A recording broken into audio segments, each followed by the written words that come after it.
亲爱的朋友们，欢迎来到微光夜读。快到年底的时候，公司裁员的名单下来了，我赫然在列，我震惊了。半年前才升任的副总，竟然要被裁。我握着手里的投资计划书，陷入了沉思。我正准备给公司投1000万，帮公司渡过难关的。接下来开始我们本期故事。记得点击订阅并开启小铃铛。公司决定裁员的时候，老板老张跟我商量过，公司近年来陷入资金流的困境，目前工资发放已然出现问题，做这个决定属实不易，都是跟随我们一路打拼的兄弟，放弃谁都很难，但公司目前必须轻量化运行，不然将举步维艰。我和老张探讨了半天，好不容易拟定了名单，决定在年前把裁员的事情推上日程。人事部转申给我的名单中，却多了一个我的名字，这是张总亲自确认的名单。人事部经理意味深长地看着我，讨论半天，刚才可一点没给我提这事，转身就把我的名字加上了。裁员裁副总，这波操作属实让我看不懂了。我看着手里刚刚打印出来的投资计划书，投资人是我准备给公司投资1000万，帮公司渡过难关。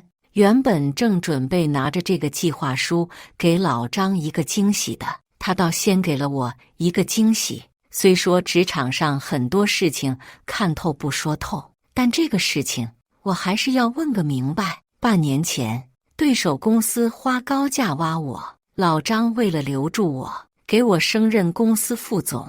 你是公司元老，我们并肩奋斗这么多年，希望未来你依旧是我的左膀右臂，我们一起把公司做大做强。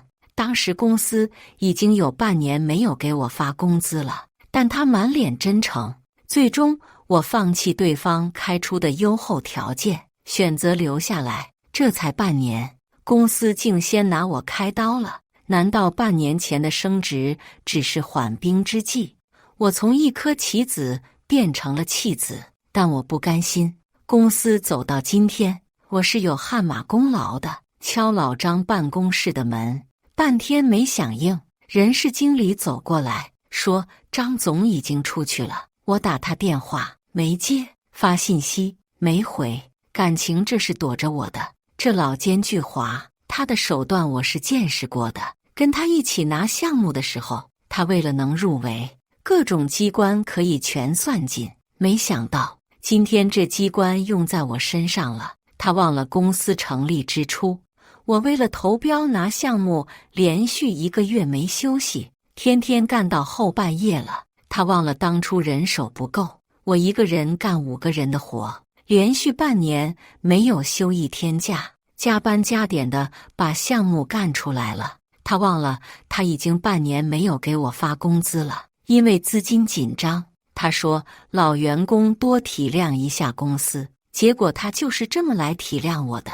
他忘了公司的几个核心项目都是我负责的，客户的第一对接人也是我了。不，其实他没忘，他统统没忘，但他想卸磨杀驴了。其实早就有迹象，前几个月他开始让他侄女张莹跟着我学习项目，并以我需要兼顾公司管理为由，将客户资源逐步交给张莹来维护。我不是没有怀疑过，但毕竟我才被任命为副总，职权有调整也是正常的。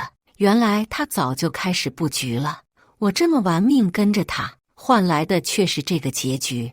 我愤恨不已，拿出手机发了条朋友圈，无功一身轻，喝茶喝酒的可以约起来了。刚发送一会儿，一条消息弹出来，出来喝茶，你在哪儿？我来接你。是刘哥，公司最大客户单位的负责人。刘哥公司的这个项目，我呕心沥血给他们干了2年，项目最后交付得很漂亮，在全市同类产品大比拼中摘得金奖。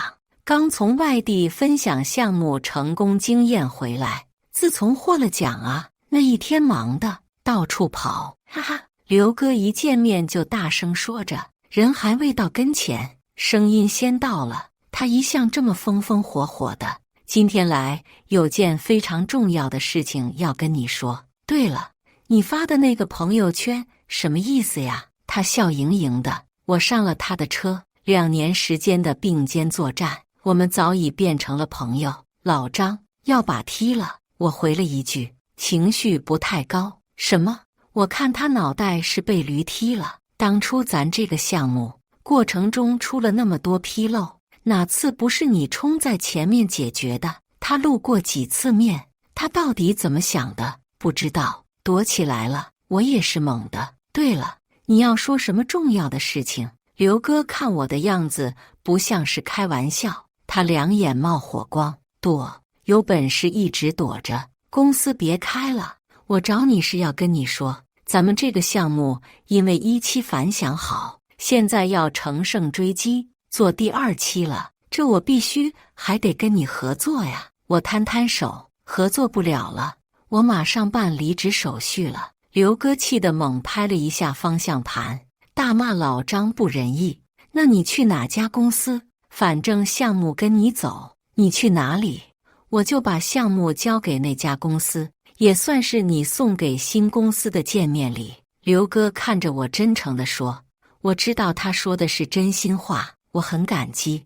我准备自己开一家公司，这个想法在我把投资计划书撕掉扔进垃圾桶的时候，在我脑海中冒出来。投资别人不如自己干。彩票中的2500万，税后2000万，捐了200万，还有1800万。中奖后的狂热劲过去之后，我计划投1000万给老张，他正为拉投资的事情头疼。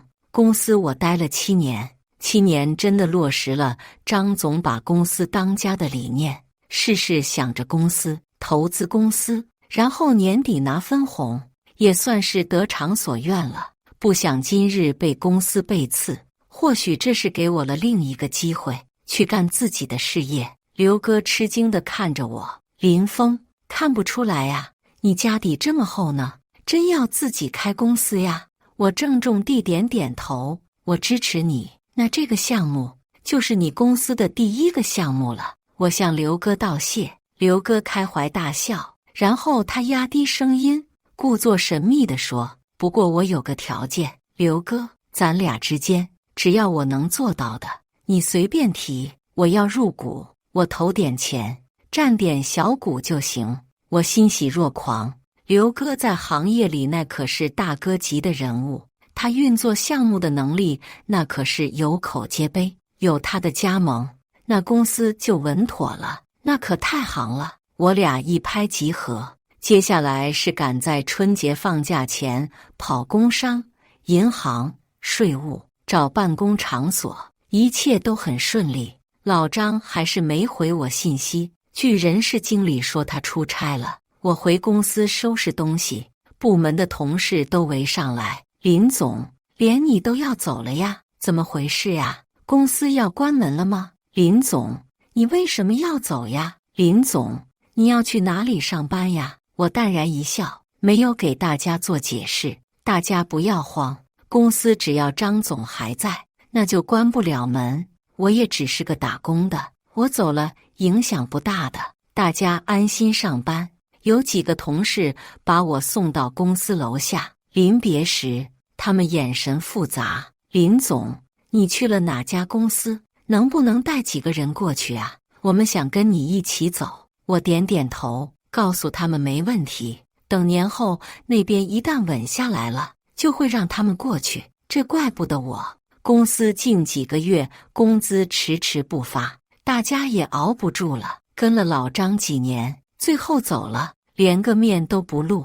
他惯会用这一招，以前项目出现问题的时候，他也总是能躲就躲，让我冲在前面。他说他是最后的底牌，不能轻易亮出来。呵，我倒要看看你这最后的底牌有多大，相信你很快就会露面的，而且是主动到我面前。老张，走着瞧吧。我们的战争要正式打响了，公司的一切事宜准备就绪，正好赶上春节。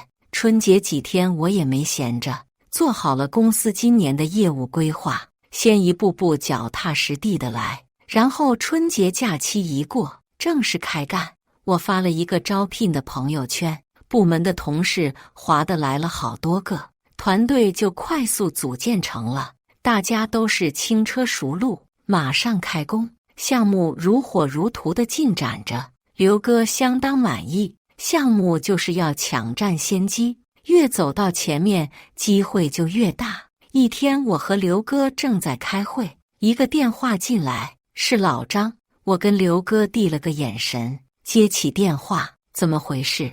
你把我公司的技术团队都带走了。他上来就兴师问罪，张总，话不能这么说，年初好招人，你也看到了，我在朋友圈发了招聘信息，他们自己来应聘的，巧了，刚好也符合这边公司的招聘要求，那我也不能拒绝呀，是吧？毕竟还相识一场呢。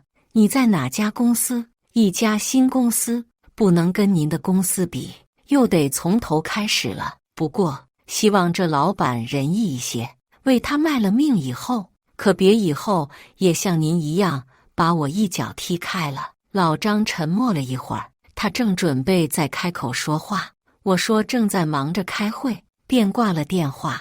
这只是他着急的第一步，我知道他应该马上就会找上门。刘哥的这个项目也是他志在必得的。这几个月时间，张莹时常联系刘哥，跑刘哥公司混脸熟。刘哥对他并不感冒，打电话跟我抱怨，你们公司那个张莹经常给我打电话，但是项目呢，他又不熟悉，多问两句他就答不上来了，还是别让他来了吧，才接手项目总有一个过程嘛。刘哥，你当大哥的，对小姑娘多担待一些。但现在他已经完全不接张莹的电话了，项目已经出来了，张莹却联系不上了刘哥。老张不慌才怪，我的电话刚挂，刘哥的电话又响了起来。不出所料，还是老张。老刘，2期项目怎么安排的呀？他故意装作不晓得，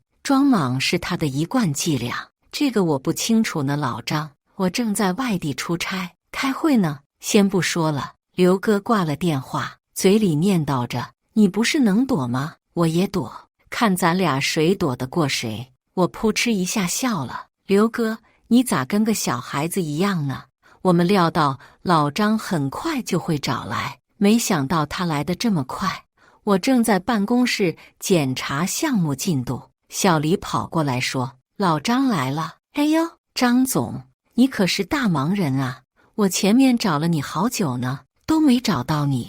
今天你咋还亲自来了呢？我笑着招呼他：“小李，快给张总倒杯水，这地方不错呀。”老张环顾四周，在沙发坐下：“那得感谢你，张总，不然这么好的地方，你说我咋有机会来呢？”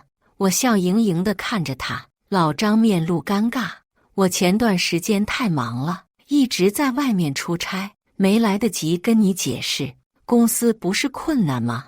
被裁的员工心里都不舒服，我就想着你带个头，等公司这个坎过去了，你再回来。”呵，你当我是傻子呢？张总这么忙，今天怎么有空过来呢？我始终保持笑意，对于他的解释并没有回应。听说老刘那个项目是你们公司在做，你知道我们前期都参与了的，就看能不能还是大家一起做，这我做不了主，老板说了算。我耸耸肩：“你们老板呢？他也出差了？”“哎呀，他跟你一样，也忙得很。”老张面露不悦，尴尬地笑了一下：“那等我们老板回来，您再来。”好。老张离开后，小李又跑进来：“老大，听说张总公司里面乱了套了，丰源项目客户大发脾气，把他们骂惨了。”我还没有开口，小李滔滔不绝地讲起来：“丰源项目是我开疆拓土做出来的，就是我连续半年没有休息，拼命加班的那个项目。听到客户不满，其实我还是心痛的，毕竟丰源的客户都是我一个一个用心服务出来的。我正思索间，电话进来，是丰源的周总。小林呀，你们公司这次派来的产品经理怎么回事哟？太不专业了，一问三不知，你还是来一趟吧。我知道，他说的产品经理是张莹。张莹原本也不是产品经理，她进入公司干过行政、财务、销售，后来老张让她转做产品经理，接手我手里的项目。她一下子接手多个项目，搞得晕头转向，时常出错。她的投诉电话我已经接到多次了。周总，我没在公司了，不过咱还是朋友，你有什么困难，我必然在所不辞。啊，怎么回事啊？你都走了，那这项目还怎么做下去啊？项目不是已经做完了吗？难道是新项目？跟周总电话聊了很久，最后约了一起吃晚饭。我知道这个项目又要被我拿下了，不好意思，老张，客户自己会选定他想合作的人，我们就各凭本事吧。晚上跟周总吃饭，聊得很愉快。我们把下一步的项目计划做了详细探讨。第二天刚上班，我就接到张莹的电话：峰哥，丰源那边不让我去现场了。她急得都要哭了。这小姑娘也不容易，原本就不擅长的事情，老张非让她上。那要不暂时缓缓，客户如果已经有了情绪，这时候咱就先别急，越急越容易适得其反。我也不想教他太多，毕竟现在也不合适了。这边电话刚挂，老张的电话又进来，真是变了天了。我离职的时候，他可不是这态度。裁员名单出来那天，我给他发的信息，他可是现在都没回。而且我过了几天回公司交接工作的时候，发觉我的电脑被清空了。是的，被清理得干干净净。所有的项目资料一扫而空，老张的手笔真够可以的，让我干干净净的走，不带走一点点资料。他以为我做项目靠的是电脑里的这点资料吗？太可笑！离职不带走资料，原本就是职业道德，这是放在桌面上说就是。这个事情也值得背后搞小动作吗？当时跟我交接工作的张莹跟老张打电话说明情况，老张继续发挥他装傻的特长。怎么会呢？没人动他电脑啊，那可能是电脑坏了吧？多么拙劣的说辞，太阴了。想到这里，我把电话放一旁，不接。你不是不接电话吗？那咱都别接，不接电话，那就得麻烦老张跑一趟了。我做了老张再次上门的准备。老张真够积极的，下午刚上班他就上门了。他脸色很难看，一进办公室就一屁股坐下，包甩在一旁。哎呀，张总，看到你我想来了。我也不说什么年终奖，就是我那工资啊，都拖了半年了，都拖到我走了都没发，你看是不是给我解决一下呀？老张的脸抽动了一下。他没想到我跟他提这茬，因为公司困难，他可着后来的新人，老员工则能拖就拖，后来连新人也开始拖。公司这几个月员工怨声载道，氛围很差。我跟他说过这个问题，还因此起了争执。我说这些都是刚毕业不久的年轻人，大家都指望着这点工资吃饭、租房子的，工资不发，那大家怎么活？他不以为意，说现在年轻人正是冲事业的时候，就该把公司当家，有口饭吃，饿不死就行了，不该去想东想西，生活的成本没那么高。搞笑，他以为现在的年轻人都像我之前那么拼命呢。我们多次因为工资拖欠的问题发生争执，他很不高兴，但部门的员工多次跟我反馈自己生活困难，我也是很为难，有些甚至都哭了。我想，可能这一点也是他踢我走的原因吧。他觉得这个事情上我没有站在他那一边，他觉得我挑战了他老板的权威。那我们就事论事，人都走了，没道理还拖着工资吧。看他半天没说话，我开始哭穷。张总，你看什么时候解决呢？半年没发，日子难过呀。他没有看我，脸色愈加难看。你难过什么呀？我查了，这家公司是你开的，正是因为开了公司，开支大呀，这员工也有不少呢，也得给大家发工资呢。我开公司之初，可给大家承诺过，绝不拖欠大家一分钱工资。张总，你可不能陷我于不义呀。这番阴阳，傻子都听得懂。况且我开不开公司，跟你发不发我的工资也没关系呀。我让财务尽快处理一下。老张甩出一句，看来并不是解决不了，而是之前就不想解决。你现在开了公司，要跟我抢项目是吧？老张冷冷地把我看着。开门做生意这种事情不是很正常吗？大家各凭本事，客户愿意选择谁是他的自由。既然已经把话说开了，那就直接点。况且是客户主动找到我的，看来客户有点认人，不好办哦。老张压制着怒火，放下狠话，那就各凭本事。你以为我张波在行业里这么多年是白混的吗？您当然不是白混的，我呢，跟着您也学了不少，说到底还得感谢您呢。老张没有再理我，起身走了。不过我们很快又见面了，我们的项目进展很顺利，陆续有之前合作的客户找上门来。毕竟我在行业内运营了7年，做事踏实靠谱，是有口碑的。很多客户说，冲着我的人把项目交给我，安心。几周的一个新项目已经挂网，我和刘哥综合评估了一下，一致认为利润有限，做的意义不大。不过作为对业主方的支持，还是要象征性的参与一下的。在项目见面会上，不出所料，我跟老张又遇见了。他跟几个老总聊着，看到我进来，眼神中充满鄙夷，仿佛我不够格。我很平静，本来就是走个流程，这个项目我不会跟他争。会议结束时，我正准备起身离开，他向我走过来。这个项目你也想做？他不屑地问我，仿佛我是那只想吃天鹅肉的癞蛤蟆。当然呀，这项目这么多人等着的，好不容易出来了，肯定要争取一下的。我笑着回答，他更不屑了。你趁早退出吧，你不是我的对手，不要以后输得太难看。看来他是志在必得了。项目的成本他没算过吗？这个项目他费那么大劲争什么呢？难道是因为我参与进来，更激发了他的斗志？既然如此的话，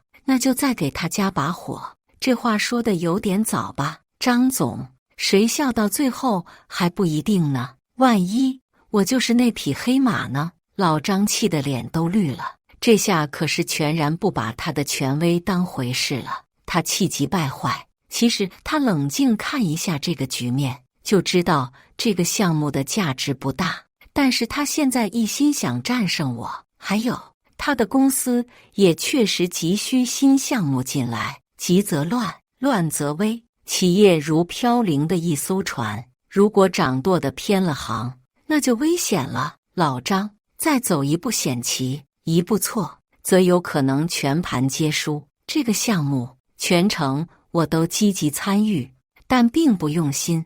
但在老张看来，我就是要跟他抢最后的投标时刻。因为我们标书中一个小纰漏，我们与项目失之交臂。我做出痛心疾首不甘心的模样。老张顺利中标，那天腰杆挺得特别直。他不知道，他今日有多得意，未来就会有多后悔。项目接下来之后，麻烦就开始了。老张下面的人手不够，他开始批量招人，但因为公司氛围不好，招的人留不住。很多人一来听说拖欠工资，当天就走了。这些年轻人鼠目寸光，只知道看眼前，看不到未来的发展潜力。听说他在公司大发雷霆，人员不足，只能现有的人加班加点赶工。可是这个月早已经过了发工资的时间，工资还是迟迟不到账，下面的人抱怨加重，消极怠工。小李找到我说，又有几个员工想到我们公司来。可以呀，我们都欢迎，让人事去发招聘信息，让他们来应聘。好嘞，小李撒欢似的跑出去。老张那边每天像战场一样，每天都有人进，也有人走。我想起他从前的言论，人是最好招的，等着找工作的人排着队的，这个走了，再来下一个就是。我在他眼里也是这样的吧，任何一个人走，对公司都不会造成多大的影响，这也是他的言论，而且他始终坚持这么干。他就是个彻头彻尾的商人，在他眼里只有利益而已。而我以前还顾念着这么多年跟他的情谊，心里把他当朋友当大哥。我太单纯了，我冷眼旁观，看他有什么翻云覆雨的能力，可以整治这混乱的局面。他的能力我还没看到。更大的麻烦来了，因为项目进展不顺利，客户十分不满意，合同签订了，但付款却一再推迟。后来要求要做出像样的样品，才会付一部分款。老张坐不住了，以当前公司的状况，是拿不出像样的产品的，更经不起这么拖款。尤其是项目前期，老张还垫了不少钱进去。他又出现在我的办公室，我们合作吧。他开门见山，我微微一笑，然后摇摇头。张总，不是我不想合作，而是我这里项目确实忙不过来，目前工期都排满了。他叹了口气，条件你可以提，当务之急是要把产品做出来交给客户。换做以前，他一说这话，我当天开始就要加班了，哪次不是急他所急，急客户所急？但现在这早已不关我的事，不是条件的问题，是我现在确实没这个条件。他瞪了我一眼，以为我在洗涮他。你毕竟是从我那里出来的，大家一起奋斗这么多年，多少还有些情分在吧？这个时候我有点困难，希望你帮我一把。呵，这个时候跟我打感情牌，删我电脑资料的时候，怎么不说情分？把我放在裁员名单上的时候，怎么不说情分？躲着我不见的时候，怎么不说情分？我哑然失笑。张总，我记得你跟我说过的，商场如战场，是最不讲人情味的地方。我可是你一手培养出来的，跟你最像的。老张的脸色由白转红，再转黑。良久，他吐出来一句：大家低头不见抬头见的，没必要做这么绝。可我不是绝，我是真的做不了啊。我当前的项目已经排满了，也是等着要交付的呀。他开口了，我就必须得帮吗？不帮就是我绝情了，就该受到谴责了。没这个道理。正因为如此，这么多年我才真心待我的客户，他们才愿意追随我。再说，帮是情分，不帮是本分。你我之间不要再谈什么情分，做好本分就罢了。我冷冷说道。他起身，我看到他身体微微颤抖。张总，你们拷贝走的电脑资料里有一份投资计划书，你没看到吧？那是我原本准备交给你的，可惜呀，你回去可以看看。他出门的时候，我对着他的背影说了这句。他停顿了一下，没有回头，走了。事情比想象的还要严重。大楼不是一天建起的，也不是一天倒塌的，但在倒塌之时，总有人会再推他一把。老张找了很多公司，但都没有人跟他合作。他阴鸷的作风，深沉的心机，让他在圈内的口碑并不好。外患还没有解决，内部矛盾先爆发了。之前离职的员工因为久久没有拿到工资，组成个小团队，到劳动局把老张告了。以前不是没有出现过这种情况，但老张并不在意。个人在企业面前如鸡蛋碰石头，以卵击石而已。他轻描淡写轻描地说，每次有员工要去仲裁，他就会让人事经理去联系他，然后把工资处理了，员工拿到钱也就不会再去走程序了，屡试不爽。